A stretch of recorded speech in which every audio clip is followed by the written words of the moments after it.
Have you no shame? Whining about your back every time you bring out the measuring tape. René, you're a man with a fork in a world of soup. Please, let's just try to enjoy the game, all right? I'm trying to, but you keep breaking my concentration. You're old. I can see that. We're both old. Now stop grabbing your ass like it's a girl. These manly men are playing balls. This is a ball game. Grab a ball and play it. Don't ask questions. Shoot first. Ask questions never. No, you got this. There's the ball. You're the game. See? Your munching and complaining have ruined my concentration. Could the objective of the game be to throw the metal ball so it lands by the wooden ball? Ah, mon Dieu. The pain in my back is unbearable.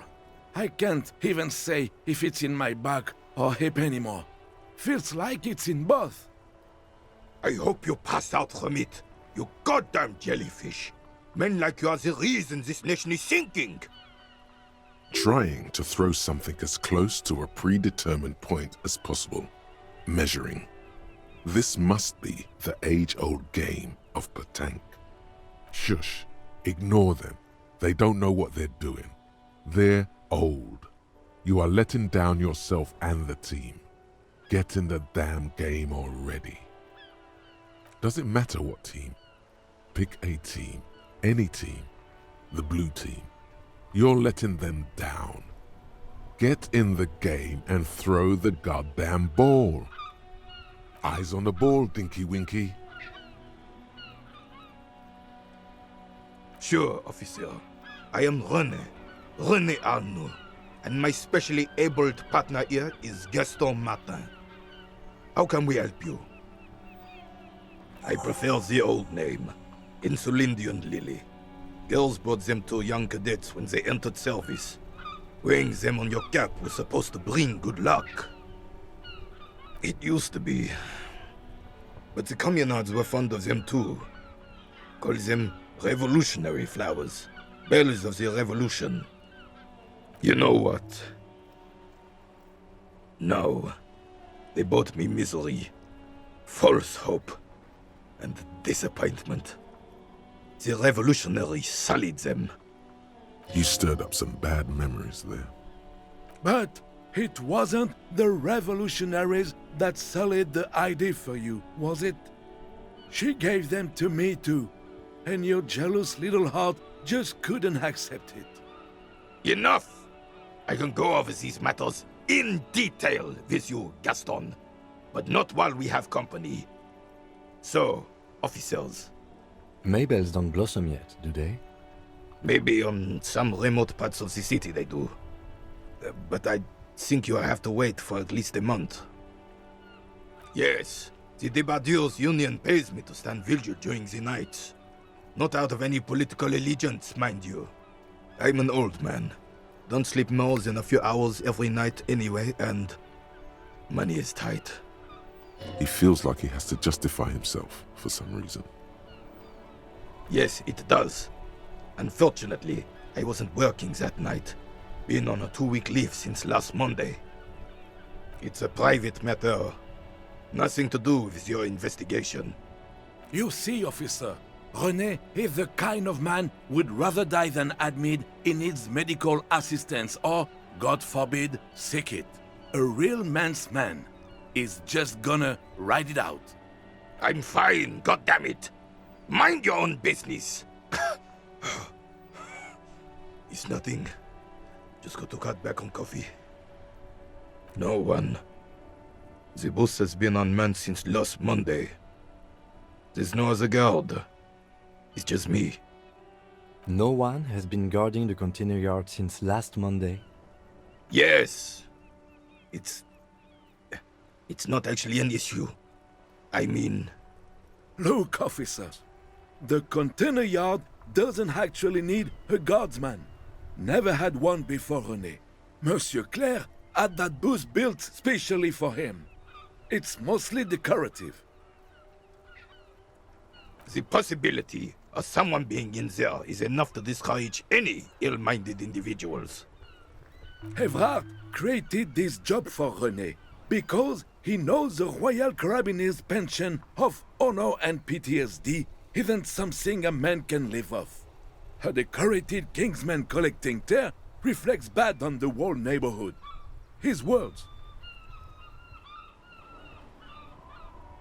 Look, officer, can we conclude the topic of my guard boost now? She is nobody. This is none of your concern, and I refuse to discuss my private affairs with the RCM. The lady is Jeanne-Marie Beaulieu, and she sure as hell wasn't a nobody. Yes, like I said, it would be up anyway, so might as well keep an eye out.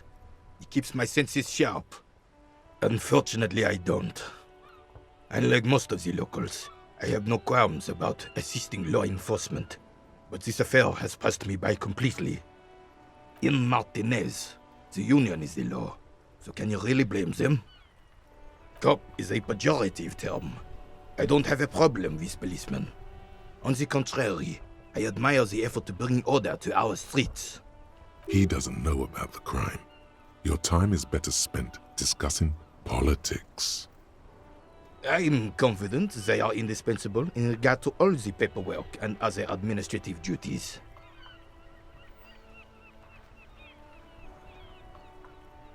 But you must agree that nature, in her infinite wisdom, has made men more fit to perform certain, more challenging tasks, don't you, officer? Really, officer. Match an average woman against an average man in a dark alley and see who comes out on top. Gender equality is a very noble, very modern idea, but in real life, primal roles prevail. But I do not wish to discuss this matter further. Yes, the terrain here provides an interesting variety to a familiar game. No, it was left by heavy artillery fire. Why what?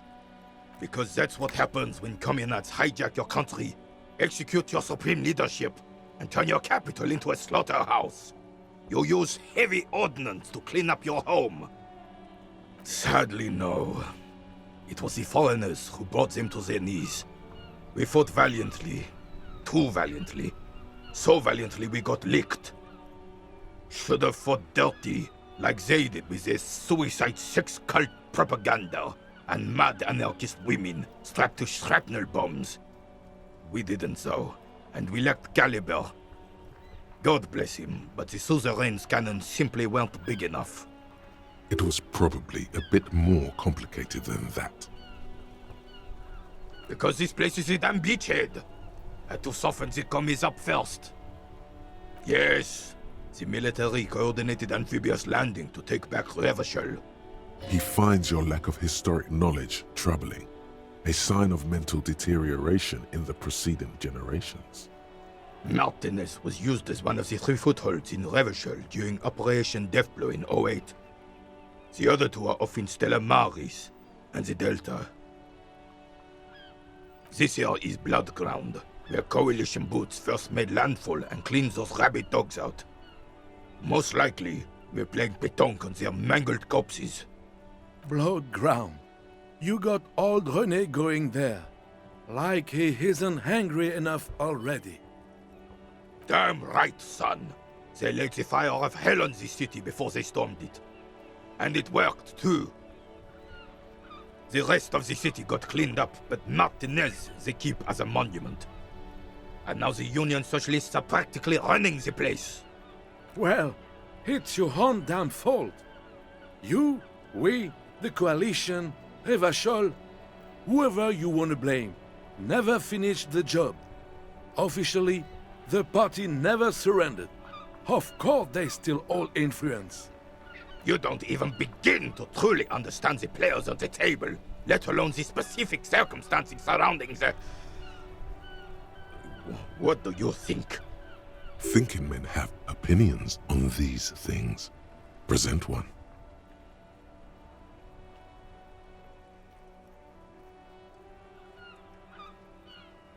I'm sorry it had to be them. After 8 years of fighting those hyenas, boiling cats for food and drinking piss in the mountains, I would have preferred if the Right Honorable King Guillaume returned through Revachol, or even if that damn clan Frissel had risen from the grave and led us. Sadly, that was not the case. This royal failure weighs heavily on him. Instead, all that is just, holy, and beautiful in the world was wiped away, and now it's neon signs with toothpaste ads everywhere. This is just what the commies wanted. This was their plan all along. This is what they wanted to replace the role of the suzerain with. It doesn't. That was 100 years ago. Ain't got nothing to do with anything. Damn Frissel. He was the king we couldn't protect. The Carabineers failed him, and the crown. He died in the hands of the Hyperlay, in a very public execution. He slouches as he says that. It makes him smaller, admitting they left the king to the mob. A true king in both blood and mind led Revachol before Frissel. He would have been better, but the damn commies drove him into exile. Some manner of self-deceit is present in his thinking.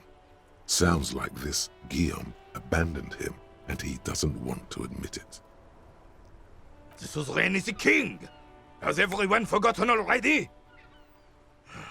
They've forgotten already. Soon, they will forget everything. Him too. Then he chooses anger over melancholy. It's no use talking to you. You were still in Daddy's balls when it happened.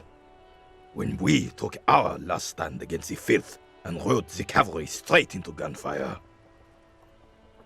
It's a Belle McGrave, 4.46 caliber, breech loading, Revachol made.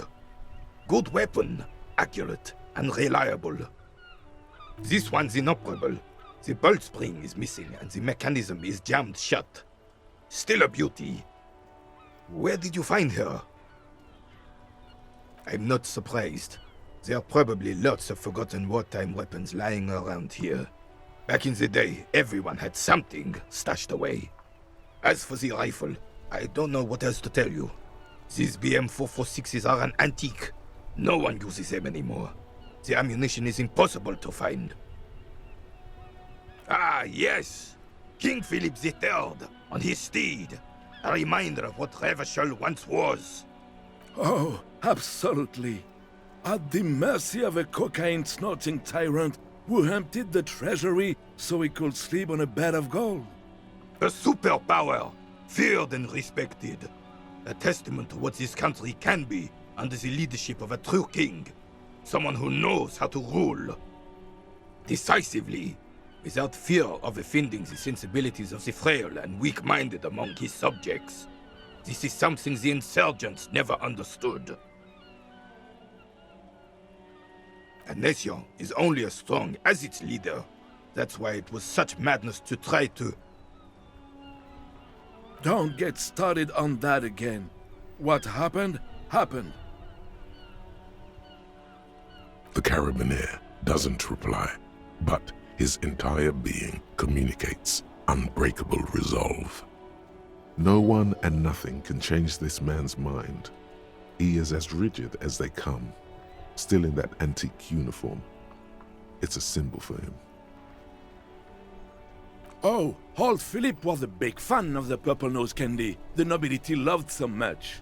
A cocaine connoisseur of sorts. His egocentricity is borderline legendary. You can't even take responsibility for yourself. How could you fathom the responsibility weighing on the shoulders of a ruler? That's why the Philippian kings use cocaine, for clarity of vision, to aid in their work. Regnum cocainum, Revachol's finest years. Of course, clarity of vision, awareness. Philip III was even brought into this world with the help of cocaine. The court medic administered a dose to his mother when she was in labor, and it is well known that with the help of cocaine, only the purest, of course, he was able to connect with higher realms. Higher realms. Of course, it all makes sense. He's just making excuses for the king's habits, isn't he? It's really not. Please, do spare us the cocaine fairy tales. Yes, indeed. We're not here to investigate the drug trade of centuries past. Right. As Rene turns from you to his partner and back, the medals on his chest rattle and glare. He keeps his spine straight and his ribcage lifted, displaying them proudly. 2. The larger one is shaped like a cross, while the smaller medal resembles the sun. A crowned head in front of 2 crossed rifles. The medal hangs from a blue-striped triangle. It's the Croix de Bravoure, Cross of Valor. The cross was the highest battlefield decoration in suzerain's armed forces, awarded for exceptional bravery in the line of duty, in service of King Frizzle I. A small blue star inside an orange sun. It has the word Valiance written below.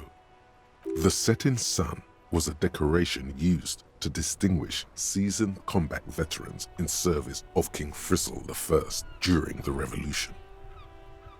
For bravery. It's a conflicted topic for the old veteran. There must have been a number of controversial episodes in his service days. I'm sure, but I know this uniform's reputation. You are also wondering if I got this for raping women or killing babies. Honor is everything to me. Whoa! Sounds like you're about to open the gates of conversation. This man will literally talk your ear off if you let him wander off the memory lane. For doing my duty in the heat of battle, for looking my mortality in the eye, when men like Gaston here hid in the bushes and shat themselves. He saved some muddy princeling who foolishly strolled into the front line in his gown of velvet and gold. It was on the first months of the revolution here in Revachol. Unrest was spreading like wildfire. Marauders had taken most of the Couronne and were getting really ambitious. King Frizzle thought he could end it all in one decisive strike. Sent his cousin, Drisson, to put an end to the unrest. Alas, the young Drisson was all piss and no vinegar, wearing a tunic of purple velvet and cockatiel feathers to battle. Even his rifle was gold-plated, shone from 5 clicks away. Can you imagine the asininity? Purple velvet tunic. That isn't exactly camo. To keep the long and bloody story short, Drisson marched us against the partisans in Couronne. And when I say marched, I mean made us walk into captured enemy territory, single file, like toy soldiers, while he rode in front on his giant red stallion. The rebels were smart. They let us come real close before opening fire. Suffice to say, it was carnage. I got shot in the left shoulder and went down. Just a flesh wound. But just as I turned over, the prince fell into the mud next to me. He was missing his lower jaw. Then his horse, driven mad by the noise and smell of gunpowder, stepped on my leg and shattered my knee. Hang on to the story. Veterans get sentimental after such retellings. This might yield something useful. I grabbed my sidearm and shot the beast in the head. Then everything went black. Capitaine Arnoux, le fléau des chevaux. The bane of horses. When I came to, it was all over. It was just me and Jolas Tresson, gurgling in the blood-soaked mud right next to me. The dink had taken numerous flesh wounds and lost a lot of blood. But despite missing his jaw, he seemed hesitant to die. Tougher than he looked, that one. So I grabbed the dink and started crawling. Kept going until the 59th Cavalry picked us up. Through some miracle, we both survived. And the jealous freak convinced Frizzle to give me a medal for not leaving him to die in his own blood, piss and shit. He was the commanding officer and I was on duty. Just doing my job. Shouldn't hand out medals for that. 13 months later, I received the Sun for distinguished service. It's not worth mentioning. You sense he's downplaying it. He did a lot more than his duty. More than anyone's duty. It's in his spine, in his billowing breasts, and untarnished self-worth. The old carabinier stands quietly like a statue, his features motionless. What Monseigneur Modesty is not telling you is that he crawled over 7 kilometers before the cavalrymen found him and Drizant. 2 days later that was. And that even while crawling with a mangled half-dead prince on his back, he still managed to murder 3 rebels on his way. Is that pride in his voice? It's deep down, but maybe even unbeknownst to the man himself, it's there. Sorry, officer, but you're reading me all wrong. I'm a man of peace, and these kinds of bloody heroics are only impressive to men like René himself. Certainly not to me. How did you find the story to be, officer?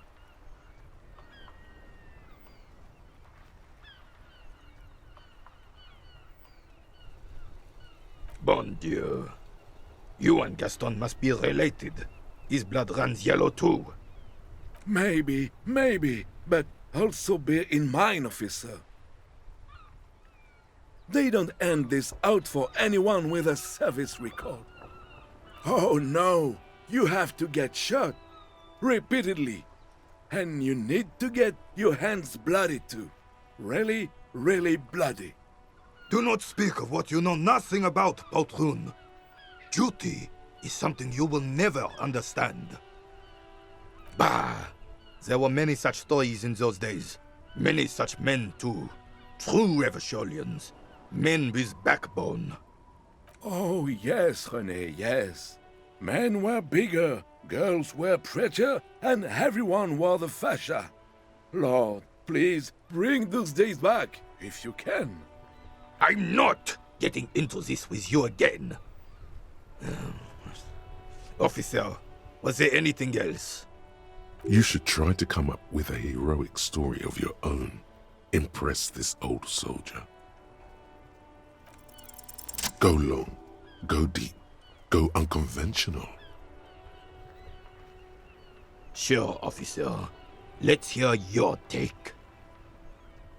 I'm not following you. He'll get it. Don't worry. Just continue. He's gonna be impressed.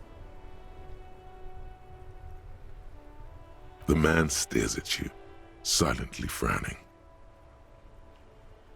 The carabinier crosses his arms and spits in the crater.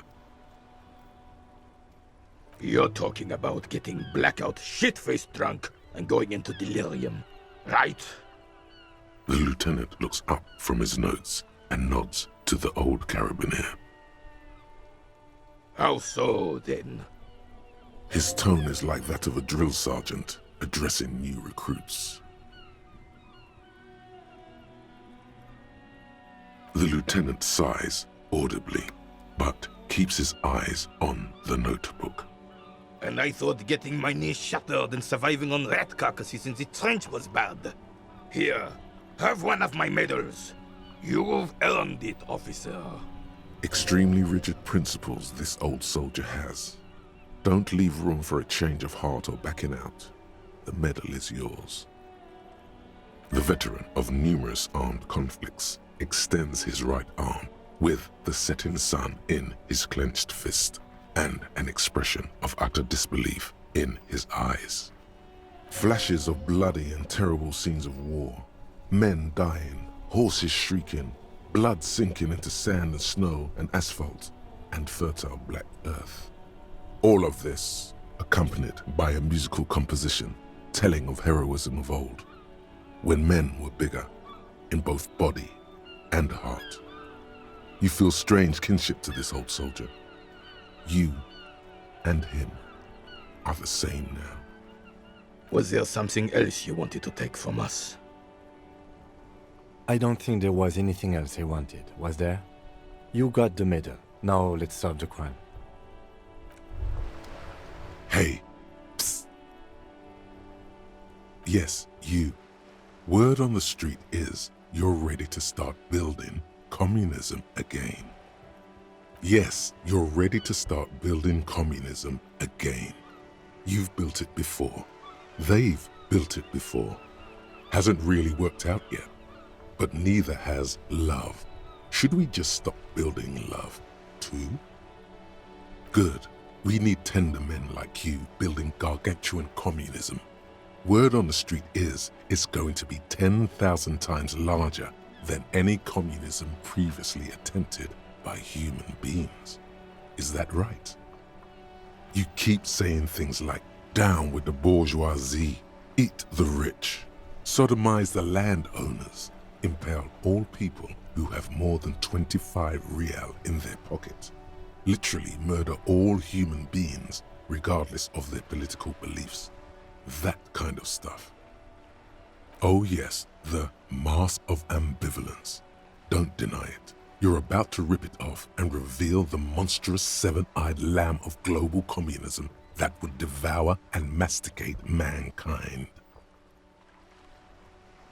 Everyone can see that. So tell me, do you have any questions before we fire up the big communism builder? Or do we get right down to it? Very well. I guess no one will build communism then. Tell the working man it's over, unless anyone has objections. No objections. It's mathematically impossible to achieve a classless society. Everyone knows this. Anyone? Anyone else? There's no one? There's one. You should build communism, precisely because it's impossible. This coin-operated viewer is facing southwest. Its coin slot is full of fossilized bubblegum, rendering the machine permanently inaccessible. The metal feels cold and wet under your palm. It looks unhygienic. A thick layer of graffito covers the lenses. You spell out the word Onug, written on the other side, with N and C scribbled backwards. That's Kuno on the lens. Under the graffito, a sea of blues and greys appear. Behind the water lies a coast, studded with concrete and reeds.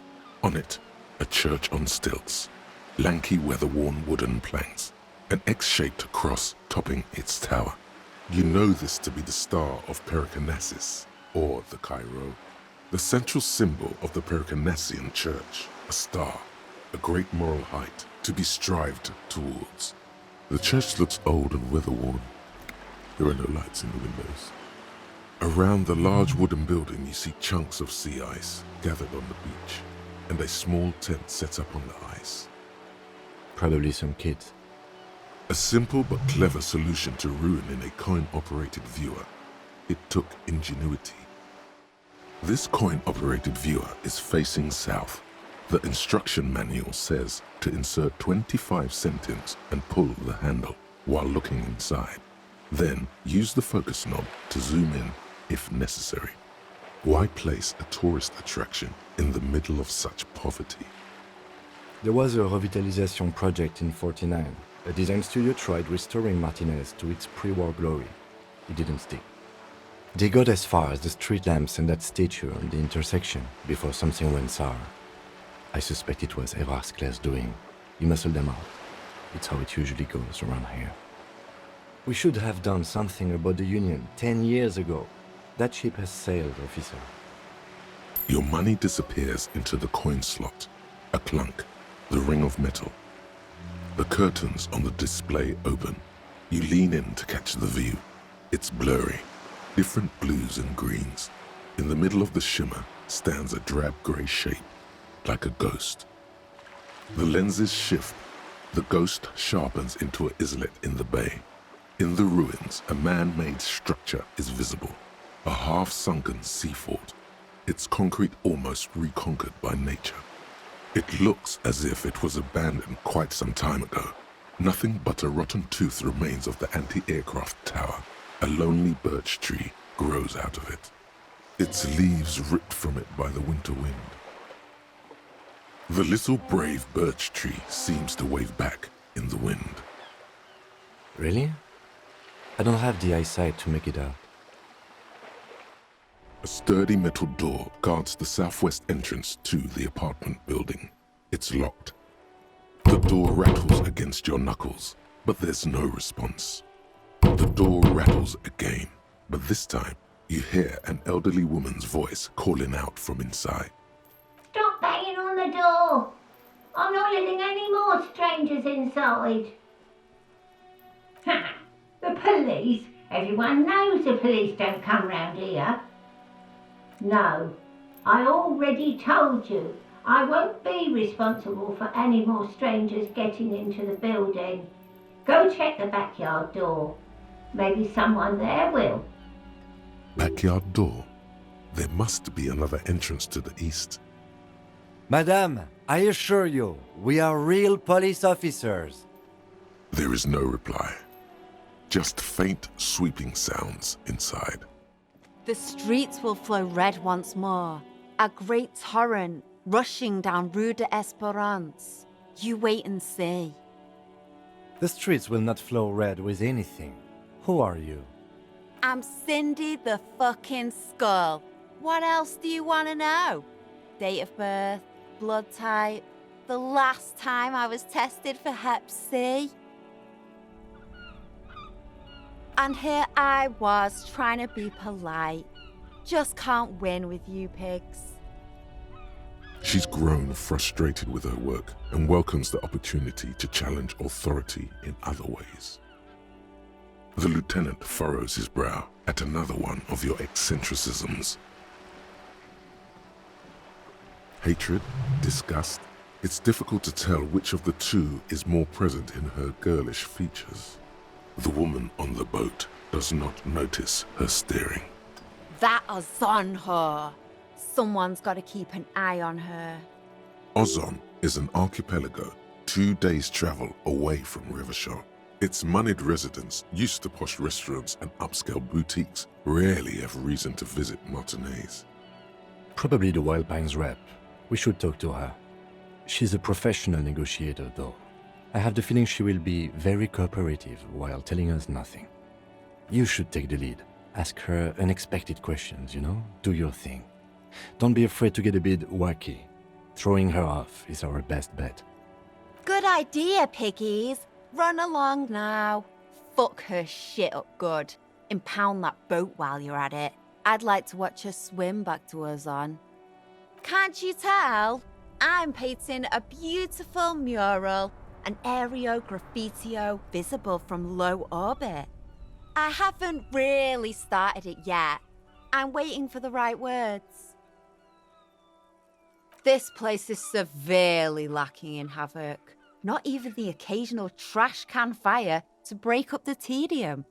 I thought I'd mix it up, summon the forces of crime and social chaos with a wall-sized invitation. Have you ever tried your hand at graffitio? When faced with a blank wall, most people write unimaginative stuff, like pigs go home and Mona was here. We rarely see pigs round here, though. Just union cads. And my name's not Mona, so... She wants it to be something true and total. Yeah? Thanks. I'm sure the inspiration will come to me now that I have an official RCM stamp of approval. She means the opposite. You've lessened her desire to deface the building. I ain't no snitch, pigstein. Go forth and forage in someone else's shit. No shortage of squealers in these parts. Actually, there is a shortage of people who talk to us in a normal, calm, informative manner. We weren't put on this earth to make your life pleasant, fucko. Watch your back, ungulate. You've got eyes on you. A striking woman leans against the cabin top of her sailing boat, smiling as you approach. Her green raincoat glistens with droplets. A silk scarf is tied around her throat. Good afternoon, officers. I'm Joyce. Joyce L. Messier. I represent the board of Wild Pines. the owners of the harbour. You gentlemen must be from the RCM. Phaeton, my maiden name. Nothing, honestly. I've said it to every drunk in town, and you're the first one who's responded. What is implied here? That you're a drunk? She hasn't actually said it to every drunk in town. It was spoken in jest. I'm glad to see you here. Like steel. There is strength there. If she wanted, she could sink her nails deep into your skin. I was dispatched to handle a strike, not a lynching. Anything I can do to assist the RCM in this matter, I will, gladly. That is good to hear, madame. My colleague will take the lead on this interview. I should let you know that he is recovering from an unusual medical episode. Very unusual. But I can assure you of his ultimate competency. There's a trace of irony in his voice. Mischief, even. This is a tactic. How interesting. I wish you a swift recovery. In the meanwhile, you have my full cooperation, and the full cooperation of the Wild Pines group. It's hard to get a read on her precise disposition, but she appears helpful. Why, yes I am. Of course there are. We're on an archipelago. How else are you supposed to get around? There is a pinch of defensiveness in her voice, but it is playful. Yes, we are. We are on Le Caillou. I haven't seen anyone else drive a souped-up Capri Kenema motor carriage either. Actually, that motor carriage has been specially issued to serve as a patrol and pursuit vehicle. It's for crossing long distances in the greater Ravachol industrial harbor. It's not a toy. Neither is this. A toy, I mean. It's a machine for crossing long distances in the Bay of Revachol, between the city and the islands. You need to make this lady admit she's only riding around on this boat because she's rich. Why what? Stop thinking. Take her down. You're not? Okay then. Just keep on admiring the boat then, unburdened by envy. The boat? No. It is called Cor de Leyte 19 because that's the type of sloop it is. The word "it" feels strange. Such a beautiful boat deserves a proper name. Okay. How about Cor de Leyte 19? Why? Because it was manufactured in Revachol East by a company called Cor de Leyte, and its hull is 19 paces long. What? I think I'll stick with the factory name, but thank you. It's a pleasure craft, a 19-pacer. It also happens to be rated for Category 1 racing, though these days I mainly use it for business. My sloop? I like it a lot. It's the eel's hips, baby. I'm enjoying this part of the interview. It has so little to do with the murder we're investigating. I really do, the lieutenant thinks. Is she thrown off yet? He's looking at the woman, assessing her. Officer, I assure you I'm a highly qualified pleasure craft operator. The crowns of her teeth are porcelain, white as the boat's hull as she smiles. Her nonchalance might be related to something called the Wayfarer Act, a law that says she doesn't need a license. Sly fox, you're not aggressive enough to harass her further on this. Good. What we do? I'm afraid I don't speak for Wild Pines as a whole. It's a giant undertaking. There was a touch of discomfort there. She wants to merely represent. The Pines' core competency is logistics. Container shipping, freight, that sort of thing. See those airships there, blinking? Those are the shipping side of things. And that is the terminal. Another subdivision deals with energy, oil and gas exploration, offshore platforms. The Wild Pines Group is one of the original Revacholian Indo-tribes. Companies awarded royal monopolies by the king, the suzerain himself, centuries ago. The king is long gone, but several of the Indo-tribes remain. Saint-Baptiste, Elysium, an unknown entity known as Brightest Star. Why, thank you. I'm not at liberty to discuss the company balance sheet, but I can tell you that last year, the company booked more than 20 billion real in revenue. 20 billion is a large number, but the conglomerate employs 72,000 people. They all need to be paid. Then there are capital improvements, interest payments. A conglomerate the size of the Wild Pines is like a shark. If it stops moving, it will die. Then what becomes of those 72,000 families? It's a tremendous responsibility. They started as an exploration and cargo fleet conducting trade between the Samaran and Insulindian Isolas 250 years ago, when pine ships explored the South Seminese and charted Lomantang on behalf of the suzerain. Centuries of care, deliberation, and madness have gone into this endeavor. Vessels pass through the great unrest to re-emerge with apricots in tow. The logic of the system is totalizing. It's taken everything from its employees to build it. You know more than you let on. Certainly it helped, but most of the original Indo tribes have failed or been absorbed. To survive, Wild Pines had to grow and adapt. No suzerain did that. You mean aside from being the terminal's legal owners, who are responsible for moving 8% of the world's cargo? There are no minor cogs in the system. Each terminal must be accounted for, lest the entire system break. Every hiccup in such a system means thousands lose their jobs, the world over. I'm here to assure that doesn't happen. With your help, hopefully, says her warm tone. Everything. Right up to, but not including, trade secrets. First, you'd have to repeal the Emergencies Act of Trade in Aliments that gives me the right to silence.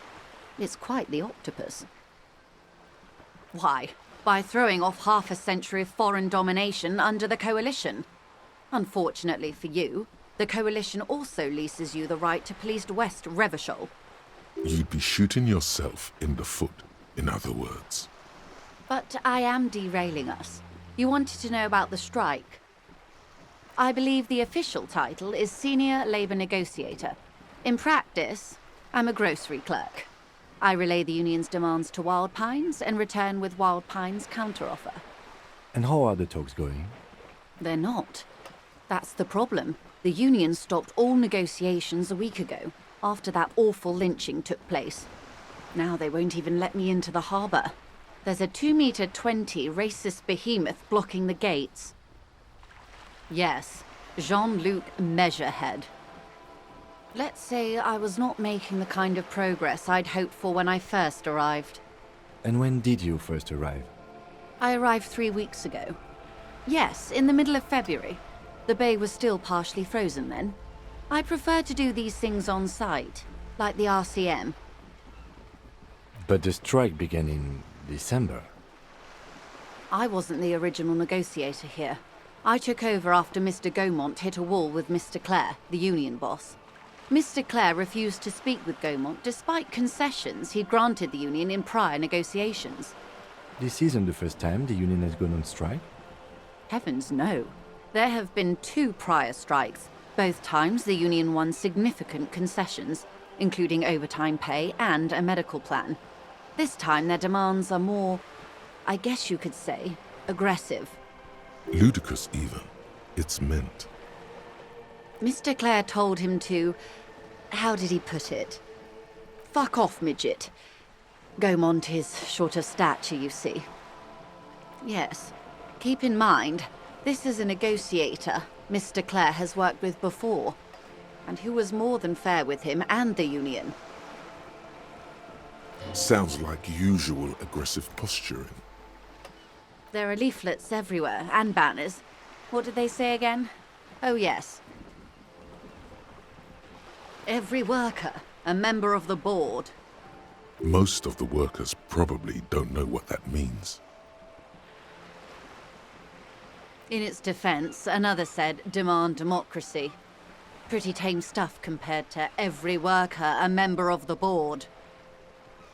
It's quite simple, you see. Every time the Wild Pines group makes a decision about what? About anything really, it needs the signature of each of the 2,200 workers in its Martinez terminal. Just so you understand, this is but one of 22 terminals owned by Wild Pines. Essentially, not only are they kings of the company, they are also kings of the 72,000 employees of Wild Pines Group. That may well be. It's not up to me to decide who is king, but as negotiations go, it's not a swell start. I'm not sure. Naturally, I assume that was just their opening position, a hard-nosed tactic with a side of mockery. But there's been no follow-up, just the same nonsensical slogan repeated over and over again. And now, people are getting lynched, I hear. Behind the whirling in rags. A disastrous situation if there ever was one. Excuse me, from whom did you hear about this lynching? I first heard it from the bowyer at the gates. The one whose very name advertises his aversion to work. I think he said it was, "Call me mañana." This checks out. The scabs? You mean the huddled masses of Jamrock, come to plead for work where the Union refuses to? If they were organized by Wild Pines or its affiliates, then it would be a company secret. I could not share it with you. Not right now, at least. It's implied she's open to discussing this matter with you at a later occasion. Everard Clare is a man of the utmost integrity. If you can say one thing about him, it's that he always puts the interests of the workers first. Of course not. Everard is fantastically corrupt. I imagine he has a thick, viscous goo where you and I have blood. He is the most corrupt individual I have ever seen, and I deal with men like him for a living.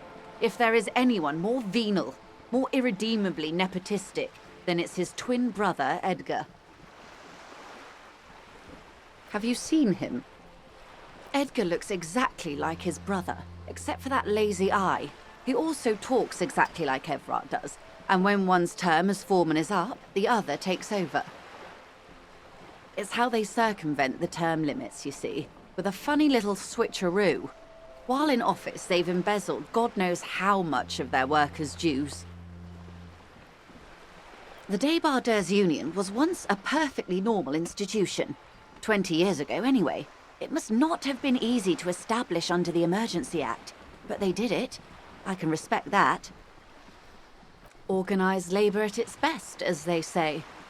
Then something happened in the local chapter elections. The brothers Clare came and transformed it into a... how do you say? A mob. The Débardeurs are a crime syndicate. Sad as it may be, we are forced to cooperate with them. Refreshingly honest, officer. The company has tried appeasing in the past, but I'm afraid our concessions have only emboldened Everard and his brother. And your opinion, detective, if I may ask? I'm a curious and talkative person, you see. Would you say the Débardeurs Union is... Indeed, and a hungry one. Sadly, Wild Pines have cooperated with what amounts to a crime syndicate for 2 decades. However much you feed the leech always hungers. I'm glad you asked. There was a woman, the previous forewoman of the Union. She disappeared. Disappeared?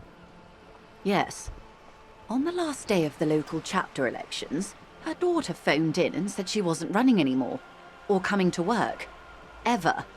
End of story. Downright haunting, if you ask me. The Wild Pines suspected foul play, but what could they do? It was a union matter. The point of the presentation is, these kinds of things happen around the Clares. Watch out when you're dealing with him. Thank you for your concern, ma'am. We'll be just fine. Of course. How else can I help? Quite a few things, I'm afraid. The information I'm to share with you includes sensitive trade secrets. the sake of my employer, I have to ask for your names and badge numbers. Of course, ma'am. We should have introduced ourselves. I am Lieutenant Kitsuragi from Precinct 57. And this is my colleague from Precinct 41, Detective Dubois. I'm afraid Harry doesn't have his badge at the moment. I hope mine will suffice. Oh, and what happened to yours, Detective? Awkwardness washes over the conversation. The woman doesn't like this turn of events. I see. So, are you saying you lost your badge during the course of this episode? Oh dear. Some kind of encephalopathic amnesia. I don't even know how to respond. I do believe you, naive as that may sound. I simply can't imagine what you gain by faking such a condition. As I said, ma'am, his technique may be very unconventional, but he is an officer of the RCM. Of course, I sympathize, but I'm afraid I simply can't share anything more until I've seen that badge. Hang on. She's a professional negotiator. She should be open to some sort of mutually beneficial arrangement. She's a negotiator. Just float a favor at her. Insinuate. I will be frank with you. If I'm going to break protocol, I need to be able to justify it to my superiors. They're going to want to see something very tangible. You're in, but expect her to drive a hard bargain. Reports from inside Terminal B suggest it's a hub for the local drug trade. This is an open secret in Martinez. The Union controls the terminal, so it goes to reason. They're profiting from this trade. The company has tried looking into this matter before, to no avail. Perhaps someone with your authority and resources might turn over the right stones. Or you can recover your badge. Though if I may be blunt with you, it sounds like that may be a lost cause. Detective, a word in private before we continue.